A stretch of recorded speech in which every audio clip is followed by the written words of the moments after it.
हाँ जी, तो it's day 34 of our master series और आज हम कर रहे हैं मिक्स्ड प्रैक्टिस अपने कुछ टॉपिक्स की जो हाई आरओआई हैं, मतलब जो हमें ज़रूरत है बार बार रिवाइज़ करने की, और साथ में कुछ पीवाईक्यूज़ की। ठीक है, तो आज अगर हम बात करें हायर एजुकेशन में कुछ एक्ट्स हैं, कमेटीज़ हैं जिनके बारे में आपको जानना एकदम जहन में बैठा लेना ज़रूरी है। तो उसमें सबसे पहले बात आती है वुड्स डिस्पैच की। ये क्या है? ये 1854 का मैग्ना कार्टा है of English education in India. जो अगर लिटरेचर के स्टूडेंट्स हैं और उन्होंने इंग्लिश इन इंडिया अगर नहीं पढ़ा है कि कैसे यह ओरिजिन हुआ है, कैसे इमर्ज हुई है, कैसे आगे बढ़ी है, प्रेजेंट टाइम में उसका क्या रोल है, वो इंग्लिश इन इंडिया करके एक लेक्चर पढ़ा हुआ है, वो जाके देख सकते हैं प्लेलिस्ट से। वहीं अगर मैं बात करूँ वुड डिस्पैच क्या है, तो ये मैग्ना कार्टा कहा जाता है इंग्लिश एजुकेशन इन इंडिया का, क्योंकि आपको मालूम है कि हमारे जो भारत देश में इंग्लिश का आगमन हुआ है वो एज अ ट्रेड लैंग्वेज में हुआ है। वो आपके इंग्लिश मीडियम एजुकेशन के पर्पज़ से नहीं हुआ था, ट्रेड के पर्पज़ से हुआ था ईस्ट इंडिया कंपनी के साथ में। लेकिन धीमे धीमे आज जो आपने इमर्ज होते हुए देखा है, मैक्लियो मिनट हम पढ़ते हैं, है ना, उन्होंने अपने क्या क्या आर्ग्यूमेंट्स रखे थे, तो वो सारी चीज़ें हम पढ़ते हैं हायर एजुकेशन के टर्म्स में। इंग्लिश इन इंडिया बहुत डिटेल में पढ़ा हुआ है, हम पढ़ाया हुआ है मेरा।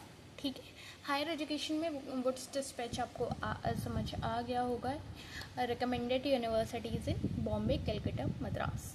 अगर मैं हंटर कमीशन की बात करूं तो ये वो है जिसने रिव्यू किया है Wood dispatch recommended vernacular primary education. वहीं सेडलर कमीशन की अगर मैं बात करूं, ये ऐसे कमीशन और एक्ट्स हैं जो आपको जानना ज़रूरी है और आपको याद होने चाहिए। सेडलर कमीशन 1917 to 19 में क्या हुआ, ये reformed Calcutta university 3 year degree intermediate colleges किसके अंदर आया है? सेडलर कमीशन के। वहीं राधा कृष्णन कमीशन की अगर मैं बात करूं तो इसने रिकमेंड किया है यूजीसी हायर एजुकेशन के लिए, ये एक रिफॉर्म साबित हुआ था। वहीं कोठारी कमीशन में पूछ लेते हैं तो उसमें आपको याद रखना है 10+2 स्ट्रक्चर। हमेशा याद ही नहीं कर रहा होता है कोई ठीक है, कोठारी कमीशन की अगर मैं बात करूं तो आपको याद रखना है कि 10+2 का structure, 3% GDP for education, 3 language formula हमको किस में मिला है? कोठारी कमीशन में मिला है। और राधा कृष्णन कमीशन में क्या मिला है? यूजीसी मिला है, हायर एजुकेशन रिफॉर्म मिला है। ठीक है, एनईपी 1986 में जहां ऑपरेशन ब्लैक बोर्ड आया था, नवोदय विद्यालय इस्टेब्लिश हुए थे और 10+2+3 का स्ट्रक्चर चल रहा था। वहीं एनईपी 2020 आया है जहाँ आपको चेंजेस देखने को मिले हैं प्राइमरी एजुकेशन में भी और आगे एजुकेशन में भी। और यहाँ आपका जो बन गया है स्ट्रक्चर, वो बन गया है 5+3+3+4 का स्ट्रक्चर। और यहाँ हमने देखा है, ये तय किया है कि हमारा ग्रॉस एनरोलमेंट रेशियो जो हमारा हायर एजुकेशन में है वो 50% हो जाना चाहिए बाय 2035। और मल्टी डिसिप्लिनरी वोकेशनल की हम बात कर रहे हैं।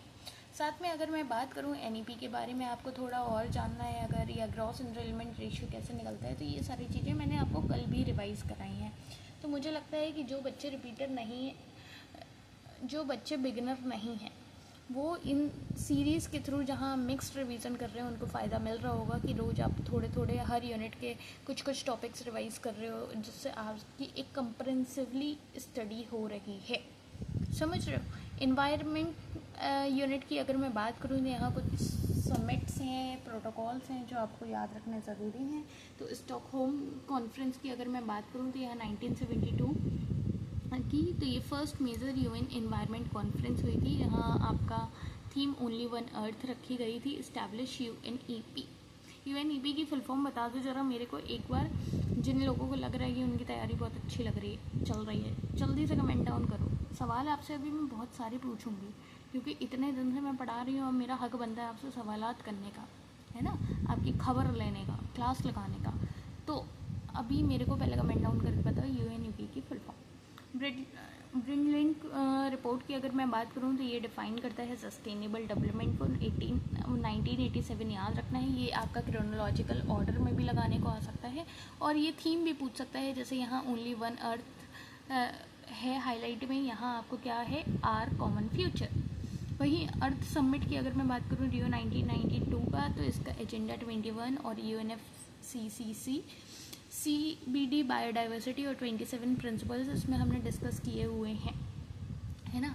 ये सारी चीज़ें अगर आपको डिटेल में पढ़नी है और आपको अगर शिकायत हो रही हो कि मैम आप इतना डिटेल में तो बता नहीं रही हो, रिवाइज़ करा नहीं रहे हो, तो मैं आपको बता दूं बच्चे कि हमने इन्वायरमेंट का एक 1 शॉट ले रखा है, आप वो देख लो और आपकी चीज़ें हो जाएंगी। क्योंकि अभी हम रैपिड रिवीजन में हैं, हम आपको बस ऐसे रिकॉल कराना चाहते हैं कि देखो ये होता है, ये होता है। क्योटो प्रोटोकॉल में क्या होता है, ग्रीन हाउस गैस रिडक्शन होता है, ऐसे करके आपको याद रहना चाहिए। पेरिस एग्रीमेंट में क्या होता है, limit warming to 1.5 degree 1.5 degree, India net zero by 2070 ये प्लान किया गया है। क्योटो प्रोटोकॉल याद रहेगा, ज़रूरी है। वर्ल्ड इन्वायरमेंट डे कब होता है, 5 जून को होता है। वहीं अर्थ डे कब होता है, 22 अप्रैल को होता है। पहली बार कब हुआ है, 1970 यूएसए में पहली बार ऑब्जर्व किया गया है। चलो अब हम आ जाते हैं अपने फेवरेट पार्ट पे, क्वेश्चन पे। और क्वेश्चन भी हमारे मिक्स रहते हैं। और सबसे पहला क्वेश्चन हमारा टीचिंग एप्टीट्यूड का है और हम बात कर रहे हैं कि which theorist developed the concept of multiple intelligence, arguing that intelligence is not a single capacity but consist of 8 distinct type, at least 8 distinct type. ये अच्छे क्वेश्चन हैं, मतलब these are the question you should do और आपको आने चाहिए। तो अगर आपको इसका आंसर नहीं आता है तो बता दूँ, नहीं बताऊँ, चलो नहीं बताऊँगी। I want you to do first. आप पहले इसको अटेम्प्ट करो, इसके आंसर कमेंट डाउन करो। देखो मैं अगर फेयर गेम खेल रही हूँ तो आप भी फेयर गेम खेलिए, है ना। इस बात में तो आप विश्वास रखते होंगे ना।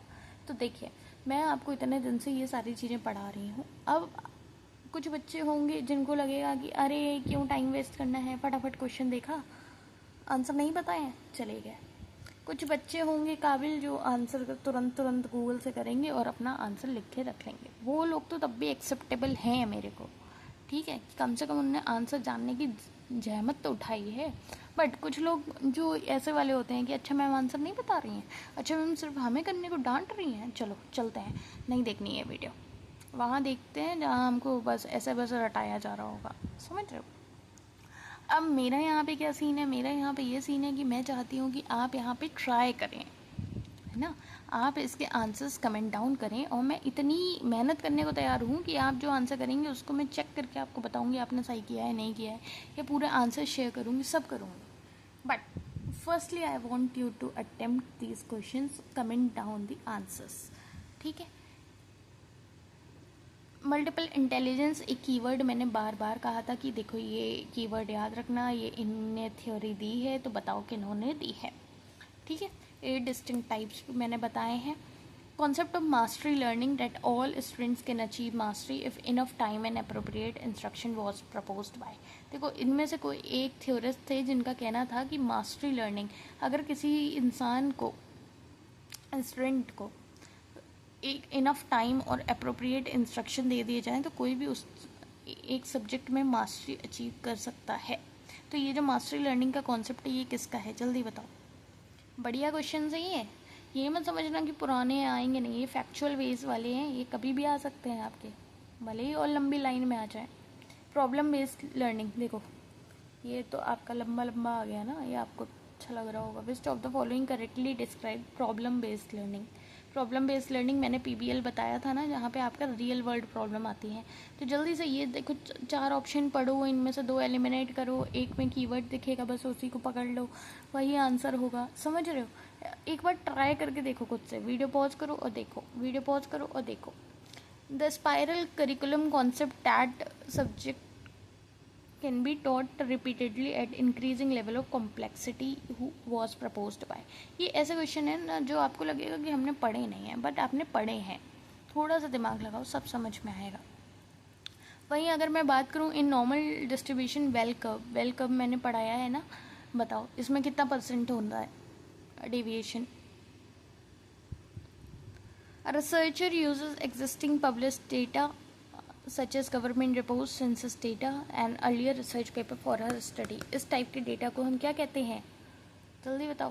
प्राइमरी डेटा कहते हैं क्या, एम्पेरिकल डेटा कहते हैं, ऑब्जर्वेशनल कहते हैं, सेकेंडरी कहते हैं, क्या कहते हैं, जल्दी बताओ, comment down. 7th question, which citation style is most commonly required. कौन सा साइटेशन अभी आपका चल रहा है, अब जल्दी बताओ। लेकिन ये याद रखना है कि ह्यूमैनिटीज़ में पूछा है, इंक्लूडिंग इंग्लिश लिटरेचर। साइंस में अलग लगता है ना। ये सारे टाइप के मैंने बताए हैं कौन सा किन किन में लगता है, तो आप समझ रहे हो कि अगर आपने नहीं पढ़ा है तो क्या मिस आउट किया है। एमएलए साइटेशन में कैसे हम लिखेंगे, कैसे फॉर्मेटिंग करेंगे, अभी तो सब मास्टर थीसिस बनाए होंगे, बताओ कैसे करेंगे। लॉजिकल रीजनिंग का ये देखो, ये लीप ईयर नहीं है और इसमें आपको बस बताना है कि 1 मार्च को क्या होगा, सेम ईयर का है। बहुत आसान क्वेश्चन है। अगर आपने कैलेंडर अभी तक नहीं पढ़ा है और आपको लगता है कि अरे पढ़ लेते हैं, तो पढ़ लीजिए, क्योंकि ये क्वेश्चंस गंवाने वाले नहीं होते, पाने वाले होते हैं। ठीक है, यही क्वेश्चंस होते हैं जिनमें आप आगे जाएंगे। मिसिंग टर्म फाइंड कीजिए, गैप ढूंढिए कितने का है, उनमें क्या सीक्वेंस बन रहा है और आंसर बताइए। डायरेक्शन का है, क्लॉकवाइज एंटी क्लॉकवाइज आपस में कैंसिल करते जाइए, जो बचेगा वही आंसर आएगा। हिंट मैं आपको प्रॉपर देती जा रही हूँ, आपको बस करना है, ट्राई करने हैं क्वेश्चंस, है ना। 60 पीपल का ग्रुप है, 40 हिंदी बोल रहे हैं, 25 इंग्लिश बोल रहे हैं, 10 दोनों बोल रहे हैं, तो बताओ केवल हिंदी कितने बोल रहे हैं। वेन डायग्राम पढ़ाया है, पूरा फॉर्मूला पढ़ाया है, उसके बाद अगर ये आप आंसर नहीं बता पा रहे हैं तो बताइए कहाँ जाएंगे आप। पीडीएफ की फुल फॉर्म, पीडीएफ खेलते रहते हैं आप, लिंक खेलते रहते हैं। पीडीएफ की फुल फॉर्म बता दीजिए, कमेंट डाउन करिए, पूरा नहीं लिखना है, ABCD लिख दो यार, समझ रहे हो चाचा। Which of the following correctly describe artificial neural networks. अभी ऐसे क्वेश्चन आ जाते हैं तो लोगों को लगता है ये कहाँ है, ये कहाँ पढ़ाया है, सब पढ़ाया है। तुम बताओ इसमें से आंसर, ऑप्शन दिख रहा है, ठीक है। 2020 में आ चुका है ये, समझ रहे हो। आर्टिफिशियल न्यूरल नेटवर्क कंप्यूटिंग में क्या होता है बताओ। 2 step flow of communication model में क्या होता है बताओ। ऑप्शन नहीं दिख रहे, लो भैया ऑप्शन देख लो, चिंता मत करो, प्रॉपर देखो, ऑप्शन देखो, ठीक। इन्वायरमेंट की वुड डिस्पैच अगर मैं कहूँ मैग्ना कार्टा कहा जाता है, लेकिन क्यों कहा जाता है ये बताइए। मैंने कहा आपको डिटेल में पढ़ना है तो आप वो 1 शॉट्स देख सकते हैं। अगर आपका पढ़ाई की तैयारी है और आप टेस्ट करना चाह रहे हैं खुद को, तो आपके लिए ये क्वेश्चन बहुत फ़ायदेमंद है कि आप चेक करिए खुद को, जो टॉपिक कमज़ोर लग रहा है उसको पढ़िए। वुड डिस्पैच बताइए मैग्ना कार्टा क्यों कहा जाता है। ABCD, comment down the answer. UN conference की अगर मैं बात करूँ, put first environmental issue on the global agenda, established bye UNEP। अभी मैं फुल फॉर्म पूछ रही थी ना, लिखी नहीं होगी आप लोगों ने, मुझे तो मालूम है कितने ढीठ बच्चे हैं, है ना। नहीं मैम कैसे लिख दें, अभी कोई आपकी कोई अच्छी सी रील थोड़ी है जिस पर हम कमेंट डाउन करेंगे, ये तो पढ़ाई की चीज़ है। नो ऑफेंस, आपको कमेंट डाउन करना चाहिए। अगर आपसे कोई कुछ पूछ रहा है तो आप उसको जवाब दीजिए। क्योटो प्रोटोकॉल किससे रिलेटेड है बताइए।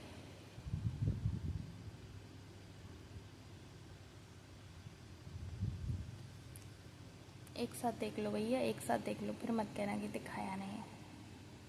18 हो गया, 90 मीन निकालना है, और 20 according to national education policy कितना किया है टारगेट, और अभी प्रेजेंट में कितना है। ये दोनों चीज़ें मेरे को कमेंट डाउन करके बताओ, है ना। तो एक बार क्विक रिवीजन देख ले। हमने देखा मल्टीपल इंटेलिजेंस, जिनको लग रहा है उनको नहीं आ रहा है उनको लिए बता रही हूँ। हार्वर्ड गार्डनर का मल्टीपल इंटेलिजेंस है। Linguistic local logical math, musical bodily kinesthetic spatial interpersonal intrapersonal और नेचुरलिस्ट। ये हमने 8 टाइप्स देखे थे ना मल्टीपल इंटेलिजेंस के, बस ये वही हैं जो मैंने आपको पढ़ाया। ब्लूम का मास्टरी लर्निंग है, ब्रूनर का स्पाइरल करिकुलम है, विगोट्स्की का जोनो प्रॉक्सिमल डेवलपमेंट और स्कैफोल्डिंग है, गार्डनर का मल्टीपल इंटेलिजेंस है। ये सारे लिख लो, सो मत। प्रॉब्लम बेस्ड लर्निंग बताओ, ये सारी चीज़ें हैं जिनके आंसर्स आपको इस टर्म से मिल सकते हैं। जो भी जितना भी मैंने पढ़ाया है वो टेस्ट पेज को मैग्ना कार्टा कहते हैं, क्योंकि इसमें फाउंडेशन ली हुई थी यूनिवर्सिटीज़ इन 3 सिटीज़, जो मैंने स्टार्टिंग में बताई। ठीक है, so this is for it today. और यही है डोज जो आपके लिए ज़रूरी है। और आज हमने डे 34 कंप्लीट कर लिया है। आई होप कि आपको चीज़ें समझ आई होंगी। आप अपने सवालात कमेंट डाउन करेंगे।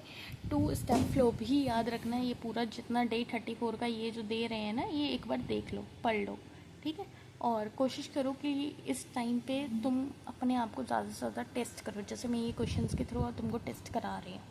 ठीक है, ज़रूरी नहीं है एक बार में 50 ही करो, बट धीमे धीमे करो। और हम भी अभी 20 करा रहे हैं, फिर 25 कराएंगे, ऐसे करके हम स्पीड बढ़ा देंगे। चिंता मत करो और पढ़ाई करते रहो। कोई भी दिक्कत हो, परेशानी हो, कमेंट डाउन करो, आंसर पूछो, सवाल पूछो।